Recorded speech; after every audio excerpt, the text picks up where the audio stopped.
Vakar visiem šajā skaistajā rudens vakarā. Šovakar mēs tiekamies ar Elīnu Dutkeviču neirografikas ievadlekcijā. Man prieks ar Elīnu jau otro mācību gadu uzsākt. Un vēlos jums teikt, ka mums ir paredzētas divas grupas. Mums ir paredzēta gan sestdienas grupa, gan vakara grupa, online abas divas. Tā kā būs iespēja vai nu no 2. novembra sestdienās mācīties neirografiku pie Elīnas, vai arī ar 6. novembri, kas tā mums iznāca pa dieniņu. Trešdien. Trešdienas, jā, vai trešdienās, jā. Trešdienu vakaros no 6:00. Tā kā to jūs arī visu vēl precīzi visiem datumiem un laikiem arī vēl rītā saņemsiet informāciju, un es zinu, ka kādi jau no jums ir pieteikušies. Tātad, jā, vēlreiz saku, ka šis viss tiek ierakstīts rītā, ja kas saņemsiet, ja vēlēsieties vēlreiz kaut ko caurskatīt vai kādam varbūt nosūtīt. Tad es ar savu trako balsi jūs vairs nemocīšu un došu vārdu Elīnai, lai Elīna var izstāstīt jums par neirografiku. Tā kā droši visus jautājumus arī viņai šodien uzdodat par programmu, par to, kā tas viss būs un kā tas viss notiks. Ja? Labi, Elīna, lai jums jauks vakars. Paldies, Laura. Labvakar visiem. Prieks, ka jūs esat tik lielā skaitā. Un prieks jūs redzēt, ka jūs interesē neirografika un interesē uzzināt vairāk par šo brīnumaino metodi. Un pirms es sāku, es vēlos pabrīdināt tiem, ka varbūt nav sagatavota kāds rakstāmais vai balta papīra lapa, tad vēl ir mirklis, lai to sagatavotu, un pēc tam mums būs nepieciešams. Mēs veiksim jau kā nelielu pirmo zīmējumu un arī izpildīsim testiņu. Tāpēc, kam nav vēl nekas par rokai, tad droši var sarūpēt. Bet tikmēr es pastāstīšu gan par sevi, gan neirografiku, un tūlīt arī nošērošu prezentāciju, lai būtu skatāmāk un saprotamāk. Ok, šādi te. Tātad, jā, mani sauc Elīna Dutkeviča.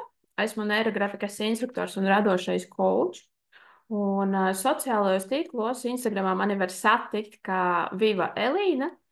Un visos citos sociālajos tīklos, respektīvi Facebookā un YouTubā, kā neirografikā ar Elīnu, uzreiz atvērsies manā lapa.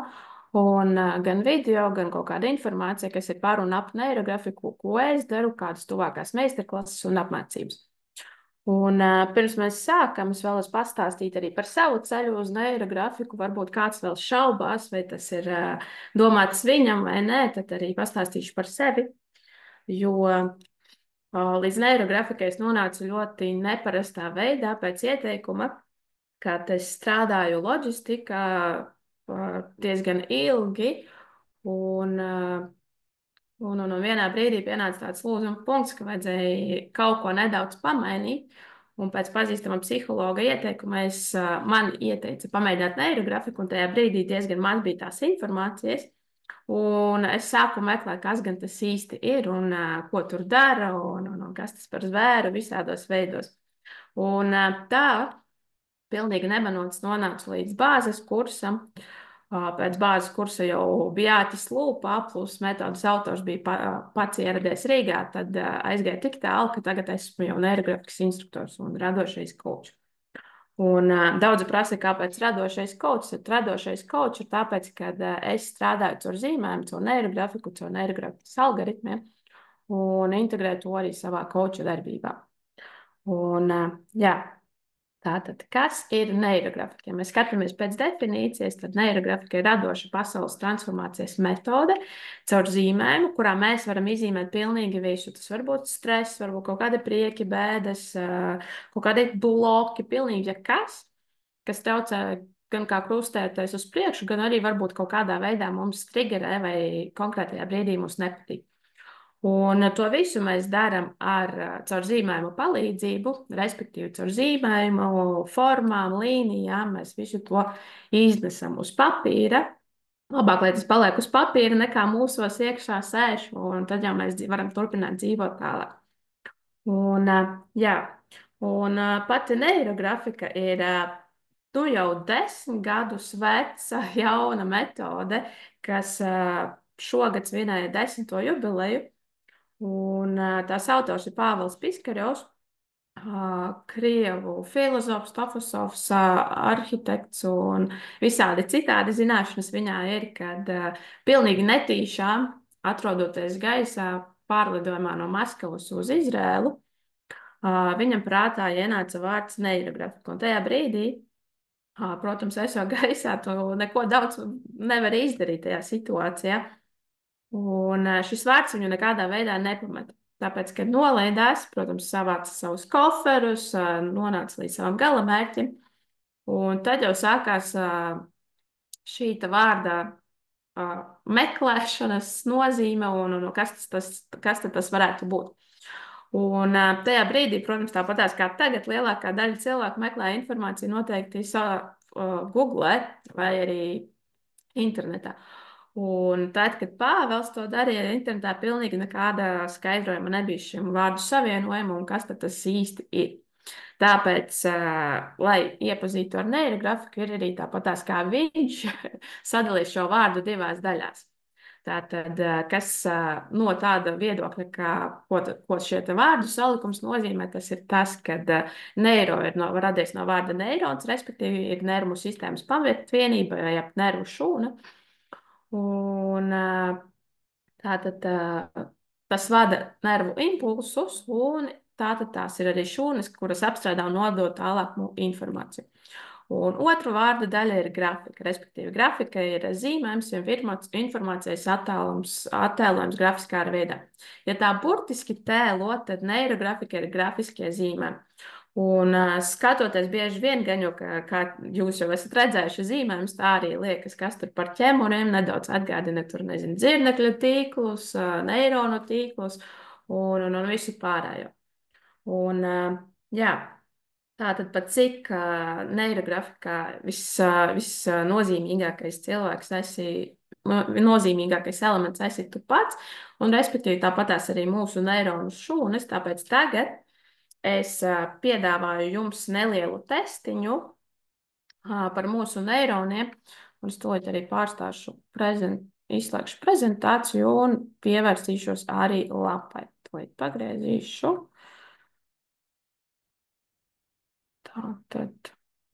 Tātad ņemam lapu, lai mēs saprastu, kā tie mūsu neironi strādā. Tātad ņemam rakstāmo. Pilnīgi, ja kas jums šobrīd ir par rokai, tie var būt floma, balta lapa, pildspalva, flomas, arī zīmuļi, pilnīgi kas. Un, lai pārbaudītu, kā tad mūsu šie neironi strādā, mūsu uzdevums ir šajā lapā nolikt kādu punktu. Ielikt kādu punktu. Es ceru, ka jūs redzat. Jā, noliekam punktiņu. Un tagad iedomājamies, uz kuru pusi mēs vēlamies vilkt kādu līniju, kādu taisni.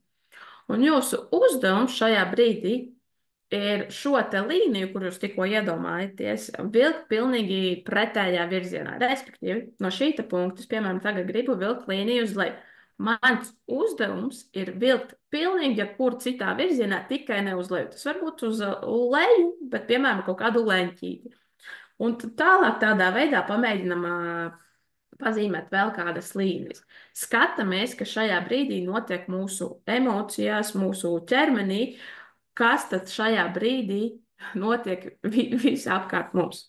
Respektīvi, tādā veidā mēs varam pamēģināt kaut kādas 10 līnijas, kāds varbūt jau tagad sajutīs rezultātu vai kaut kādu īpašu emociju. Ja ir kaut kas, ar ko gribat padalīties, tad droši varat arī čatiņā ierakstīt. Un tādā veidā pamēģinām vienkārši šo te lapu sazīmēt. Protams, pagaidām te izskatās kaut kādi kņēburi, bet galvenais uzdevums šajā visā ir pastīties, kā ķermenis reaģē. Es došu jums kādu mirkli, un tad nedaudz pastāstīšu arī par šo te. Tātad paņem kādu minūtīti un droši pamēģināt šo te lapu sazīmēt ar līnijām. Tātad skatos, ka neviens neko vēl nav ierakstījis. Bet labi. Tātad, kas šajā brīdī notiek mūsu neironos, mūsu sajūtās? Visdrīzāk jūs aiz tā, ka neesat pieraduši kaut ko sev aizliegt, sev kaut ko bišķīt pamainīt, tad šajā brīdī, ka mēs vismaz par nelielu gabaliņu pamainam šo te līniju, jūsos rodas kaut kāda pretestība. Tā bija, jums radās, bija kāda tāda pretestības emocija, kad, piemēram, es gribu uz leju, bet nē, nu es neļauju sev un velku līniju pilnīgi savādāk pretēji tam, ko es vēlos. Tāpat tās strādā arī mūsu neironu saites. Jā, redzu, ka ir bijusi šī te pretestība, jā, lieliski. Tātad, jā, šajā brīdī strādā mūsu neironu saites. Piemēram, ja mēs veicam ceļu no mājām uz darbu pa vienu un to pašu maršrutu, tā ir, piemēram, mūsu tā līnija, ko es vēlējos uzzīmēt uz leju. Tas bija mans punkts A, un tas ir mans punkts B. Bet tajā brīdī, kad, piemēram, šajā te mūsu ikdienas maršrutā, ikdienas rutīnā, mēs, piemēram, notiek kaut kāds ceļu remonts vai vēl kaut kas neparedzēts, mums nākas šo te mūsu ceļu, mūsu rutīnu nedaudz pamainīt.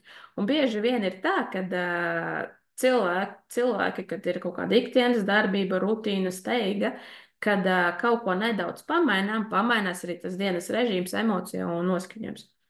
Un ir lietas un tēmas, kuras tādā veidā mēs varam izstrādāt, pastīties un mainīt arī šo mūsu attieksmi.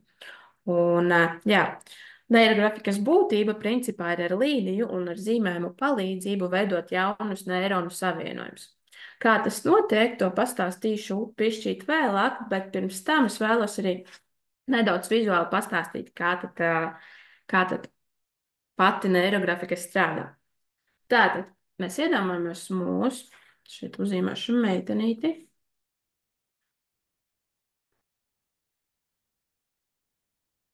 Tāks, cerams, ka izskatās pēc meitenītes. Tāks rokas. Tātad, jā.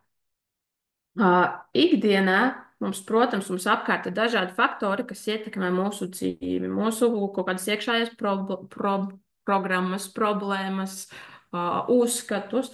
Ir daudz faktoru. Tie faktori var būt gan kā ģimene, gan kā reliģija, gan kultūra, varbūt kaut kādas apmācības, kaut kādi, zinu, draugi, paziņas un pilnīgi viss kaut kas mūsos ir.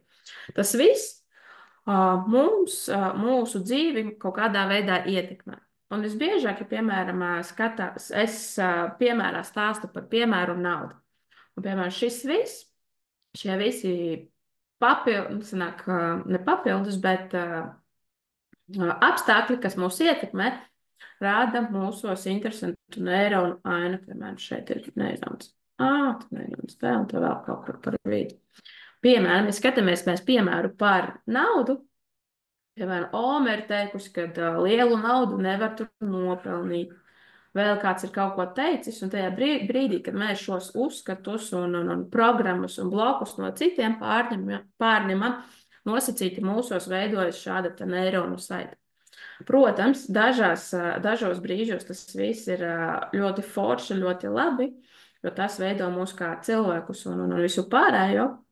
Bet ir tēmas, kurās, piemēram, šādā scenārijā dzīvot, ko mēs jau esam, nezinu, gadiem izjutuši, kas ir ietekmējis mūs, ir tēmas, kurās vajag kaut ko pamainīt, lai būtu kaut kas foršāks, labāks un krāšņāks. Respektīvi, viņi ņemam to pašu naudas tēmu, ka šie te uzskati kaut kādi bloki, piemēram, lielu naudu ir grūti nopelnīt, ar kapeiku pie kapeikas neliksi, pie lata netiksi, kad ir jāstrādā vismaz 2 darbos, lai būtu bagāts, kad nepietiek pāris stundu darba, kad vajag strādāt pilnu darba dienu uz kaut kādu onkuli vai tanti un šo te uzstādījumu, kas mums ir apkārt, līdz šim bijuši, to ir ļoti daudz. Un, jā, kad, piemēram, mēs pieņemam lēmumu, ka, piemēram, tajā pašā naudas tēmā man kaut kas neapmierina, es gribu kaut ko mainīt, respektīvi šo te visu, ko kāds tante vai onkulis vai kāds ģimenes, nezinu, loceklis vai sabiedrība ir uzspieduši man, es gribu kaut ko mainīt, saprotu, ka tādā veidā es vairs tālāk netikšu, mums veidojas jau jauna neironu saite. Respektīvi, piemēram, es pieņemu lēmumu, ka es gribu vairāk naudas, te arī, piemēram, uzzīmēsim Piemēram, tādu pašu neironu saiti, ka, piemēram, naudu var nopelnīt viegli. Man nav jāstrādā pilna darba diena, tur var strādāt 2, 3 stundas. Ar katru šo te mūsu domu mēs dodam enerģiju jaunajam mūsu neironu saitei. Jo vairāk enerģijas mēs tajā ieliekam, jo stiprākas šīs te neironu saites paliek. Un neirografikā šajos te zīmējumos mēs arī caur šiem te līnijām dodam jaunos te nodomus. Un šīs te jaunās saites, kas mums veidos, mēs viņas arī nopuļam. Bet to, kad mēs jau ķersimies klāt mūsu zīmēm, es arī parādīšu, un jums būs iespēja arī pamēģināt. Bet kas tad notiek tajā brīdī, kad mēs mūsu jauno šo te vēlmi, ka mēs vēlamies tur, nezinu, kļūt bagātāki, ka vecais finanšu šablons mūs vairs nestrādā, kas tad notiek ar šīm te saitēm. Jo vairāk mēs sākam domāt un dodam vairāk enerģijas šajā te mūsu jaunajā tīklā, ka naudu var dabūt viegli, ka nav jāstrādā tur 10 stundas, 2 darbos, vai nav jākrāj, ka ir visādi citādi varianti, tad šīs te mūsu vecās neironu saites, viņas principā viņām nākas pielāgoties. Viņas plīst šajā, viņas kļūst vājākas un šajā te veidā, principā, plīst. Un viņām nākas pielāgoties tam jaunajam mūsu schēmai, ka, piemēram, nauda ir viegli, nāk, kad es varu strādāt attālināt, ka man nav jau vairs jāsēž, nezinu, ofisā, ka es varu no mājām to visu darīt vai piemeklēt labākus, efektīvākus veidus, kā tikt līdz mūsu šim te sapņu naudas, nezinu, slieksnim. Jā. Ja tā, tad šādā te veidā visātrāk var paskaidrot, kā strādā neirografika. Un, jā, kad mainās mūsu domāšana, tad šis te režģis arī kļūst spēcīgāks un, respektīvi, transformēs arī mūsu kaut kādas tēmas, ko mēs ieliekam šajos te zīmējumos. Un šodien es piedāvāju jums arī nedaudz pamēģināt neirografiku, bet no tāda skatu punkta, ka mēs šodien zīmējam bez tēmas, bez nekā. Mēs iepazīsim vienu no neirografikas pamata elementiem, ko sauc par neironu līniju. Un neironu līnija ir līnija, kas neatkārtojas nevienā tās punktā un ir tur, kur mēs vismazāk vēlamies to redzēt. Un šobrīd piedāvājums arī paņemt jaunu lapu, kurā vēl nav nekādu pierakstu bijis, nekas vēl nav pierakstīts, un tāpat tās paņemt rakstāmā. Un tad zīmējam ar šo neironu līnijas, mēs iepazīstam viņus, un kā es jau teicu, neironu līnija ir līnija, kas neatkārtojas nevienā tās punktā un ir tur, kur vismazāk mēs to vēlamies redzēt. Respektīvi, tāpat tās kā līdzīgi mūsu testā, kad mēs, piemēram, vēlamies, lai tā līnija iet kaut kur šeit, mēs varam bišķīt par grādu, lai zemāk paņemtu šo te līniju aizīmēt. Un tādā veidā piedāvāju jums pamēģināt šīs te līnijas, sazīmēt, cik jums šobrīd ir vēlme. Kādam varbūt pietiks ar, nezinu, 5 līnijām, kāds gribēs visu lapu sazīmēt ar šīm te līnijām. Bet es iesaku vismaz kaut kādas 7 līdz 10 līnijas iezīmēt. Viņas savā starpā var pārklāties, viņas savā starpā var iet blakus viena otrai, bet vienīgais, tad atceramies, ka viņas nav pilnīgi identiski vienāda viena otrai. Tāpat es daudzas reizes satikusi un redzējusi, kad studenti sāk zīmēt neironu līniju, kas ir šāda teikt, ka jā, viņa neatkārtojas nevienā tā punktā, bet viņa ir diezgan taisna. Mēs cenšamies, lai šī līnija, piemēram, šeit novilktu taisnu līniju, tad principā šī līnija arī varētu teikt, ka viņa ir taisna. Mūsu galvenais uzdevums, lai šī līnija šobrīd, principā, jebkurā neirografikas zīmējumā atgādina līniju no dabas. Un dabā pats par sevi nav nekādu taisnu līniju, un kā pats metodas autors Pāvils smējās, kad taisnās līnijas izdomāja loģistiķi, lai iepakotu kravu, lai vieglāk viņu būtu aizvest no punkta A uz punktu B. Tāpēc jūsu uzdevums šīs līnijas, kad es parasti salīdzinu saviem studentiem ar upēm, ko mēs skatāmies kartē, ka katrai upē ir savs līkumiņš, savs tecējums, sava ieteka, sava izteka, un viņa ir oriģināla. Tāpat es varu, piemēram, salīdzināt ar mākoņa maliņu. Viņa arī katrs mākonis ir ar savu šo te robiņu, ar savu šo te izaugumu vai gluži otru kaut kādu ielocījumu. Un tāpat tās var arī salīdzināt ar koka mizu. Un, jā, tādā veidā mēs sazīmējam šīs te līnijas. Kad līniju skaits ir pietiekams, es vēl šeit vienu iezīmēšu, kad līniju skaits ir pietiekams, mēs skatāmies šajā darbā, kura ir tā vieta, kur mums ir visvairāk līniju krustpunktu. Un šajās te krustpunktu vietās mēs iezīmējam ar brīvu roku apli. Kāpēc saku ar brīvu roku? Jo galvenais princips, pēc kā neirografika strādā, ir tas, ka mēs nododam informāciju, mūsu impulsi no smadzenēm nonāk līdz mūsu pirkstu galiņiem, un caur pirkstu galiņiem mēs šo te visu informāciju nododam uz mūsu zīmēm. Respektīvi, ja mēs ņemtu cirkuli, tur būtu viss stingri, ka mēs iezīmējam apli, ka tur ir rādījums kaut kas konkrēts.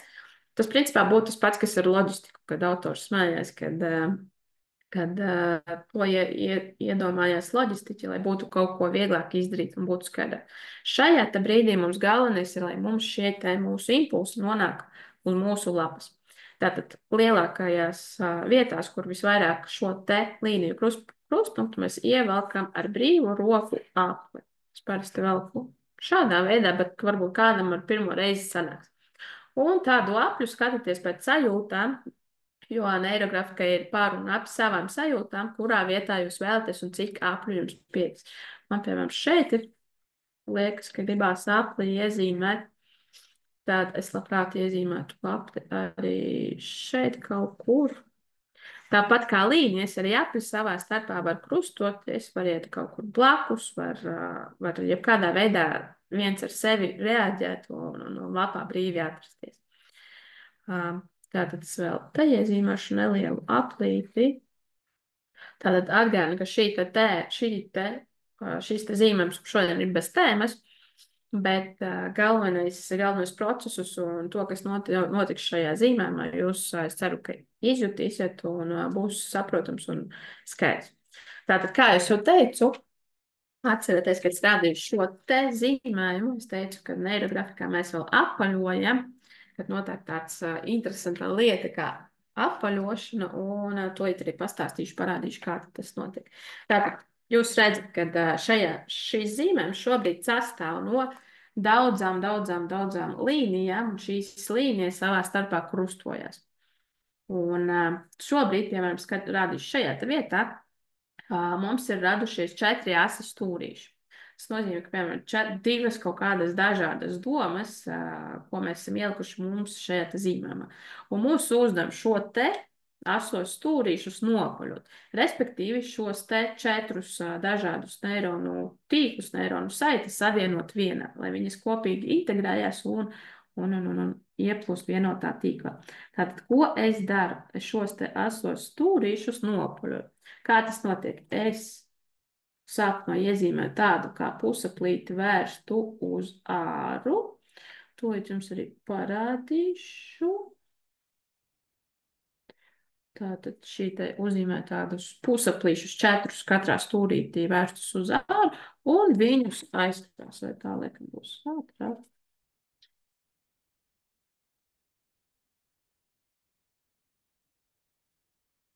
Tātad, jā, es viņus aizkrāsoju. Un šobrīd šajā vietā neviens pat īsti nevar pateikt, ka man tur bija 4 asi stūrīši, un viņi savā starpā bija savienoti. Tagad viņi ir savienoti tā, kad liekas, ka tur nekas nav bijis, kad rodas jauna neironu saite. Un tādā veidā mēs šobrīd visu mūsu darbiņu nopaļosim. Tātad jūs droši varat ņemt un apaļot, bet es pastāstīšu tad, kas notiek šajos procesos. Tātad, šobrīd mūsu uzdevums šos visus asos stūrīšus nopaļot, jo principā viņi tagad plūst katrs savā visumā, savā dimensijā, savos ritējumus. Bet mūsu uzdevums šajā brīdī, kad mēs esam ienesuši to zīmējumā, respektīvi tas ir tas, kas mums šobrīd varbūt galvā kaut kādas domas notiek vai vēl kaut kas, šo visu salikt vienotā zīmējumā, vienotā režģī. Un pat cik šodien mēs zīmējam bez nekādas tēmas, bez nekā, kur ir sarežģīti un ir baigi jāiesprings, tad jūsu uzdevums ir tajā brīdī, kad jūs veicat apaļošanu, vienkārši pastīties, kas ar jums notiek. Respektīvi, varbūt kāda interesanta doma kaut kur klīst prātā, varbūt kaut kur ķermenim kaut kādas interesantas sajūtas, jo principā neirografika ir par un ap to, kā tu jūties. Šonadēļ bija pat sarakstījos ar vienu no savām studentēm, un viņa man stāstīja to, kad kā tev liekas, kas manā darbā, kāda tēma ir iezīmēta un kāda sajūtas man no tā darbiņa ir? Es nezinu, jo principā neirografika ir par to, kā jūs paši jūtaties, kā šis zīmējums reaģē ar jums, kādas tēmas jums ir ieliktas tajā zīmējumā, kādas sajūtas. Principā tas ir par un ap sevi, un bieži vien neirografiku daudzi sauc arī par meditāciju. Jo jūs redzēsiet arī šajā brīdī, kad jūs sākat apaļot jūsu pirmo darbiņu, varbūt kādam ne pirmo, jūs redzēsiet, ka tiešām, kad sākumā liekas, nu kur tik daudz šo te līniju ir, tagad visu vakaru sēdēšu un apaļošu, un tas nav priekš manis, tad arī tādi studenti pēc laika atzīstās, zini, man pēc tam iepatikās šī te konkrēta apaļošana, jo tas ir veids, kā es varu pabūt ar sevi, pameditēt, padomāt par savām lietām, par to, ko es ikdienas steigā nemazām neredzu un nejūtu. Tāpēc droši katrs savā tempā var ieslēgties šiem te apaļošanai, un ja kādā brīdī ir radies kāds jautājums, droši var ieslēgt mikrofonu vai arī droši ierakstīt čatiņā. Bet tikmēr mēs visi droši ņemam un apaļojam. Skatāmies uz šīm te sajūtām, kas mūsos rodas. Kamēr mēs te apaļojam, skatos, vai nav jautājums, skatos, ka vēl pagaidām nav nevienam. Tad pastāstīšu arī to, kas mūs sagaida kursā.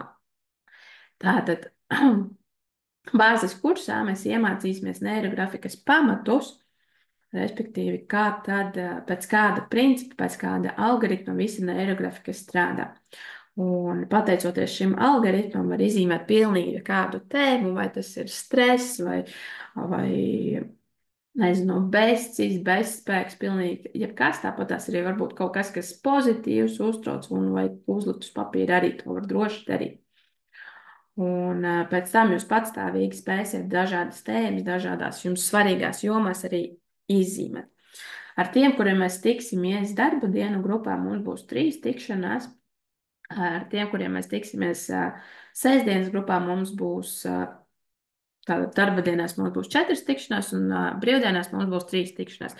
Stundu skaitā kopējā, respektīvi tas neko nemaina un programma baigi nemainīsies. Un bonusā jūs vēl tāpatās mēs iepazīsim vēl vienu algoritmu, vēl vienu metodi, kā caur neirografiku apskatīt un izzīmēt mūsu mērķus. Jo, piemēram, bāzes kursā lielākoties mēs mācīsimies un skatīsimies, kas notiek ar līnijām, ar apaļošanu, tur mēs iepazīsimies ar pamatiem, un pēdējā lekcijā pastīsimies arī kaut ko bišķīt savādāku, lai nav tā, ka tikai un vienīgi apaļošana, līnijas un vispārējais. Tātad, kamēr mēs te apaļojam, kamēr es stāstu, ir arī pirmais jautājums. Tātad, ja krustojas 3 līnijas, vai tās var apaļot kopā? Mūsu uzdevums šajā brīdī ir pilnīgi visas līnijas, kas krustojas noapaļot kopā. Tās var būt 2 līnijas, kā šeit arī 3 līnijas, man tagad, laikam, tāda spilta piemēra 3 līnijām nav, bet principā jā. Un to, ko es vēl nepateicu, piemēram, ja līnija ir ļoti tuvu viena otrai, kā man šajā te vietā, tad es varu šīs līnijas kopistiski apvienot, lai tāda biezāka līnija, tas ir tajā gadījumā, ja tur pilnīgi apaļoja, tāpat tās viņas sajaucās kopā. Tāds viņas savienoja kopā, biezāku līniju uzzīmē un noapaļoja, kā nekas nebūtu bijis. Bet, jā, mūsu uzdevums ir sāpļot pilnīgi jebko, kas mums šajā darbiņā ir. Un, piemēram, man šeit līnija ir kaut kur peld, kaut kur galspalts, tāpat tās viņu ņemu un piezīmēju, lai nav tā, ka kaut kāds asumiņš paliek arī šajā te zīmējumā. Tā kā jā, ceru, ka uz jautājumu atbildēju. Ja ir vēl kaut kas jautājums, tad droši, jebkurā brīdī varat pajautāt gan par kursu, gan par darbiņu, gan varbūt kaut kas cits ir par neirografiku dzirdēts un vēlties to uzzināt. Es priecāšos to atbildēt. Un, jā, pagaidām es nopļošu šo te aplīti, lai jums parādītu, kā plus mīnus tas varētu izskatīties. Visu darbu es neapaļošu, jo tas būs laika ietilpīgi. Un šodien ir ievada nodarbība. Pēc tam jūs savā tempā varēsiet droši arī pabeigt šo te zīmē. Tātad, jā. Ko vēl es varu pastāstīt, kad principā kad ar neirografikas bāzes kursu sākas visa šī neirografikas iepazīšana un visa neirografikas maģija.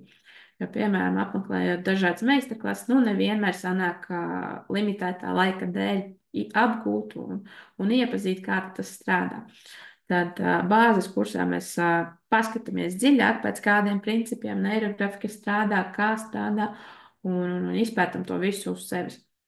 Un par šiem te 3, 4 nodarbībām mums uz rokas paliek arī zīmējumi. Par to nav jāuztraucās, un zīmējumos droši jūs ieliekat savas tēmas, kas jums ir aktuāls tajā brīdī, tajā dienā. Un tādā veidā mēs viņas arī apskatām un izstrādājam un dabūjam kaut kādus insightus, domas, secinājumus par mūsu izvēlēto tēmu, mūsu darbiņu, ko mēs izzīmējam. Un tas viss notiek mūsu šajās te pāris nodarbībās. Pēc tam jūs droši varat arī izvēlēties tālākus kursus un arī meistarklases, piemēram, iepatīkas neirografika, un vēlaties iepazīt arī dažādas meistarklases, ir arī vieglāk viņas iepazīt, kad ir apgūti pamati, kad zinām par līnijām, zinām par apaļošanu, par formām un pēc visiem tiem principiem, pēc kā tad neirografika strādā. Tātad, jā, šobrīd noapaļoju šo te vienu aplīti, bet principā jūsu uzdevums ir visu darbiņu nopļot. Un man te uz galda, man liekas, ka bija arī viens līdzīgs darbiņš, kuru es varu parādīt, kā teorētiski vajadzētu izskatīties mūsu darbiņu. Tātad, jā, kad darbiņš būs pabeigts, respektīvi, kad būs nopaļots, jūsu darbiņš jums uz rokām izskatīsies plus mīnus šādi. Tas ir, kad viss ir nopaļots, izskatās pēc neironu saitēm, pēc tīkliem dažādiem un pēc visa kā. Var redzēt, ka viss ir harmoniski, jo nesitās nekur neviens tāds asāks stūrītis. Un principā, jā. Ok, labi, tad es šodien esmu nopļus vienu stūrīti, jūs savā tempā droši noapļojat visu lapu, bet par cik mums šodien ir, es teiktu, diezgan limitēts laiks, es pastāstīšu, kas tad pēc tam, kad jūs būsiet noapļojis šo te jūsu darbiņu. Tātad tālākais punkts, kas mums būs, mēs ņemam zīmējumā, ienesam krāsas. Krāsas izvēlēties tās, kas jums šobrīd ir aktuāls, kas jums patīk, tie var būt flaumasteri, krausu marķieri, zīmuļi, pilnīgi kas, ar ko jūs ikdienā strādājat, vai kas jums šajā brīdī prasās. Es, lai būtu ātrāk un arī saprotamāk parādīšu ar teksta marķieriem, jo ar viņiem ir diezgan koša krāsa un ātri to var veikt. Visu darbu es neaizkrāsošu, vienkārši parādīšu šajā te noapaļotajā zonā, kā tas strādā. Tātad, kad mēs esam pabeiguši visu apaļot, iedomājamies, ka man te viss ir noapaļots, viss skaists un forši, tad mēs ienesam zīmējumā krāsu. Respektīvi, izvēlamies krāsu, pilnīgi pēc kādiem principiem, pēc jūsu sajūtām, pēc jūsu iekšējā mākslinieka, ko viņš saka. Tad, piemēram, man šobrīd ir oranžā krāsa, tad mans uzdevums ar vienu krāsu aizkrāsot vismaz 2, 3 blakus ešos šos krāsu, ne krāsu laukumus, bet šos te tukšos laukumus. Respektīvi, man ir oranžā, tad es krāsoju reku vismaz šo te visu pleķīti. Kāpēc? Respektīvi, piemēram, mēs ņemtu krāsu un aizkrāsot tikai vienu pleķīti, tad kopskatā, ka mēs skatītos uz šo te mūsu attēlu, mūsu zīmējumu, mūsu acīņai būtu sarežģīti pieņemt un redzēt šo te mūsu zīmēm. Jo mums šis te fokus, ja piemēram pa vienam mēs krāsotu kā tādas zebras raksti, mūsu fokus būtu uz visu lapu. Šeit šis te fokus tomēr ir kaut kāds sakārtotāks un ir mūsu acī tīkamāks, jo viņiem uzreiz piesien skatu pie tādām lielākām formām. Un tādā veidā mēs aizkrāsojam visu mūsu zīmē. Respektīvi, šajā brīdī jūs klausat jūsu iekšējo mākslinieku, jūs droši varat improvizēt ar krāsām, ar izpildījumu. Piemēram, ja šajā brīdī es aizkrāsoju visu oranžus, varu maliņas kaut kādas ienesti sarkanas, vēl kaut ko, vai arī, piemēram, kombinēt dažādas lietas, ko varbūt ikdienā es nemazām nedaru, jo bieži vien lielākoties ikdiena mums paiet steigā, bez krāsām, bez nekā. Tad šis te brīdis, kad mēs zīmējam neirografiku, kad mēs krāsojam, ir brīdis, kad mēs varam padarīt laimīgu savu iekšējo mākslinieku. Tas, kas mūsos iekšā ir, iekšējais mākslinieks, ka viņš šobrīd var izlausties uz āru un mēs viņam ļaujam brīvi izpausties.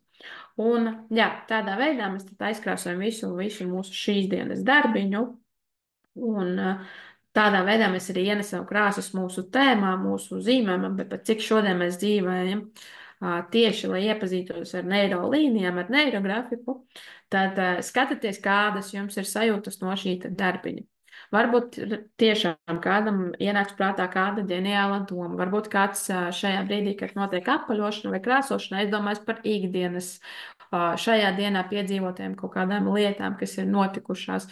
Varbūt pilnīgi kas notiek šajā zīmējuma laikā, ir jāpievērš uzmanība un jāpaskatās, kas tad notiek, kad mēs ienesam zīmējumā līniju, nopuram vai arī krāsu. Un, jā, skatos, ka jautājumi jums vairāk nav. Tad es atgriežos arī ar seju, un mēs varam nedaudz arī parunāt, lai jūs šodien lieki neaizkavētu un būtu diezgan produktīvi. Tātad, jā, laikam labāk, jā, skaidrāk. Tātad šodien es priecājos, ka jūs bijat kopā ar mani, kad jums bija vēlme iepazīt neirografiku. Ceru, ka es visu pastāstīju tā, lai ir skaidrs un būtu skaidrs, vai nākt uz kursu vai nenākt, vai gluži vienkārši kā sapratni, kā strādā neirografika. Un tas, ko es šodien stāstīju, tas bija tāds neliela daļa, jo kursā mēs apskatām dziļāk, padziļinātāk visus šos te procesus un iepazīstam arī sevi, savas tēmas un skatāmies sevi no dažādiem rakursiem tieši caur zīmēm. Un, jā, ja kādam ir kāds jautājums, tad droši varat uzdot. Esmu vēl šeit, varat chatiņā ierakstīt, ja kāds varbūt ir drosmīgs, tad var arī ar mikrofonu ieslēgt un uzdot vēl kādu laiciņu, vēl pāris minūtītes mēs te varam būt, bet principā jums uzdevums šo te zīmējumu ņemat un nopaļojat, un ja kādam ir kāds jautājums papildus, ne tikai šodienai, pēc tam tad droši varat man uzdot. Un jā, priecājos jūs redzēt. Man bija prieks ar jums šodien padarboties. Novēlu, lai sanāk laiks, lai ir iespēja paturpināt šo te mūsu zīmējumu. Un tad tiekamies kaut kad citās vietās un citos laikos. Un novēlu jums patīkamu vakaru. Un tad tiekamies. Paldies jums!